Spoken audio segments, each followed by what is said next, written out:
আলতাফ ভাই, আপনার কাছে আসতে চাই আজকের জানাজা নিয়ে মানুষের যে স্বতঃস্ফূর্ত উপস্থিতি সেটাকে আপনি কিভাবে দেখেন একটি জায়গা, আর মূল প্রশ্ন হচ্ছে বাংলাদেশি জাতীয়তাবাদের যে দর্শন বেগম জিয়ার, সেইটা সেই সময় উনি যখন রাজনীতিতে আসলেন একটা কঠিন সময়ে বাংলাদেশের সার্বভৌমত্ব রক্ষা এবং আপনি দক্ষিণ এশিয়ার ভূ রাজনীতি নিয়ে কাজ করেন, সেইখানে বা কি বার্তা দিয়েছিল, কি প্রভাব ফেলেছিল বলে মনে হয়?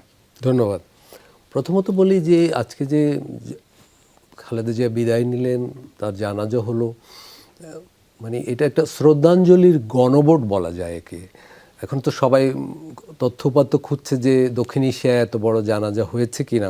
আসলে বড়র চেয়েও বেশি হলো যে এখানে দলমত নির্বিশেষে মানুষ যে ওনার প্রতি শ্রদ্ধা জানিয়েছে।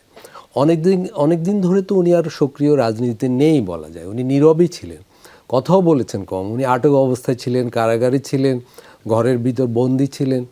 ফলে দীর্ঘদিন নীরব থাকার পরেও ওনার প্রতি যে এই যে শ্রদ্ধা, এতে কিন্তু নীরবতার একটা শক্তি প্রকাশ পাচ্ছে যে উনি যতদিন জীবিত ছিলেন, নীরব থাকার পরেও ওনার প্রতি যে দেশের মানুষের অভিভাবক সুলভ একটা শ্রদ্ধা, ভরসা ইত্যাদি ছিল, তার একটা বহিঃপ্রকাশ, অনন্য প্রকাশ আমরা দেখলাম আর কি। ফলে ওনার এই জানাজাকে আমি বলতে চাই একটা জাতীয় গণভোট ব্যক্তিগতভাবে ওনার প্রতি। যারা জানাজায় গিয়েছে তারা যে সবাই বিএনপি দল করে বা এরকম নয় মোটেই, সম্ভবত আমি দেখেছি আমরা অনেক বন্ধুরা গিয়েছে, ফলে এবং তারা বিএনপির রাজনীতির সাথে যুক্ত নয় কিন্তু একটা ভালোবাসে।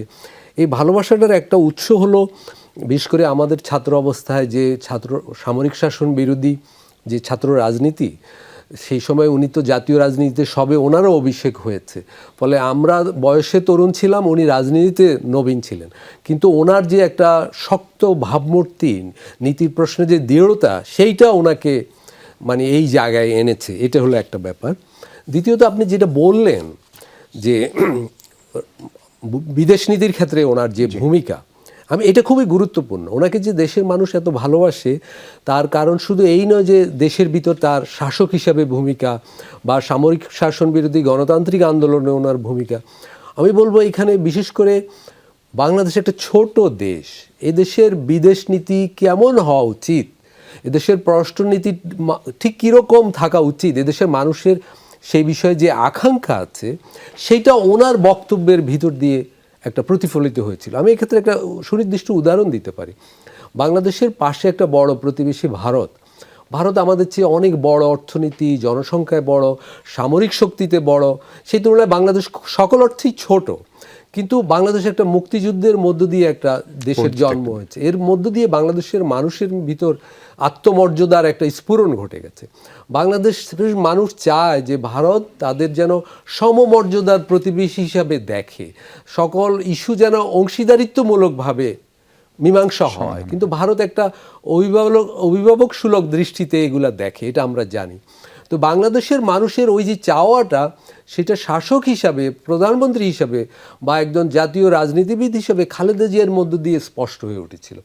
উনি ভারত বাংলাদেশ সম্পর্ককে যেভাবে দেখতেন, সেটা ভিতর মানুষের আকাঙ্ক্ষার একটা প্রতিফলন ঘটেছিল। এটাও ছিল ওনার জনপ্রিয়তার একটা কারণ। আরেকটা দেখুন, ওনার আমলে ওয়ার অন টেররের ব্যাপারটা এসেছিল। সেখানে যেমন অনেকগুলো মুসলিম দেশ কিন্তু যুক্তরাষ্ট্রের পরিকল্পনায় ঢুকে পড়েছিল রীতিমতো, প্রায় আত্মসমর্পণের মতো। কিন্তু বাংলাদেশও ওয়ার অন টেররের সহযোগিতার ভূমিকায় ছিল বটে, কিন্তু বাংলাদেশ একটা নিরপেক্ষ, নির্দলীয় একটা দূরত্বে রেখে এখানে মানে আন্তর্জাতিকভাবে যে জঙ্গি সমস্যায় বাংলাদেশ অংশগ্রহণ করেছিল। এবং খালেদা জিয়ার আমলে কিন্তু সবগুলো জেলায় একসাথে হামলা হয়েছিল। এইসব বিষয়েও উনি কিন্তু শান্ত ধীর স্থিরভাবে এগুলা মোকাবেলা করেছিলেন। মানে বাংলাদেশের যথেষ্ট ক্ষয়ক্ষতি হয়নি ওই আমলে, এবং আন্তর্জাতিকভাবে বাংলাদেশ বিদেশি নীতির ক্ষেত্রে কোনো দিকে হেলে পড়েনি। একটা নির্দলীয়, নিরপেক্ষ, জোট নিরপেক্ষ ভূমিকার মধ্য দিয়েই উনি বিষয়টা হ্যান্ডেল করেছিলেন।